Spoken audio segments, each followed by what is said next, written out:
இப்போ நீங்கள் இந்த காணொலியில் பார்த்துக்கிட்டு இருக்கவர் தான் செஸ் உலக சாம்பியனான பிரக்னானந்தா. தமிழ்நாட்டைச் சேர்ந்த இவர் 18 வயசுலேயே செஸ் போட்டிகளில் கிராண்ட் மாஸ்டராகவும் இருக்கார்.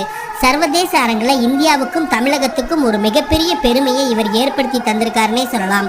இவருக்கும் இவருடைய அக்காவான வைசாலிக்கும் இந்திய அரசாங்கம் பத்ம விருதுகள் கொடுத்து கௌரவப்படுத்தினாங்க. ஆமாங்க, ஒரே குடும்பத்தில் 2 பேர் சர்வதேச செஸ் போட்டிகளில் மிகப்பெரிய வெற்றி அடைந்திருக்காங்க, அதுவும் மிக குறைந்த வயதில். இந்த சாதனைக்கு இந்திய அரசாங்கமும் இந்திய தொழிலதிபர்களும் மிகவும் ஊக்கப்படுத்தியிருக்காங்க. அதனாலேயே சர்வதேச அரங்கில் செஸ் பிரக்னானந்தா பல்வேறு சாதனைகளை படைத்து கொண்டு வராரு. இப்போ இந்த பார்த்துக்கிட்டு இருக்க இந்த காணொலியில் பல வெளிநாட்டவர்கள் வந்து இவர்கிட்ட கையெழுத்து வாங்குறதுக்காக காத்திருக்காங்க. இதுதான் உண்மையான தமிழனுக்கு கிடைத்த பெருமையாகவும் அவர் கருதுறாரு.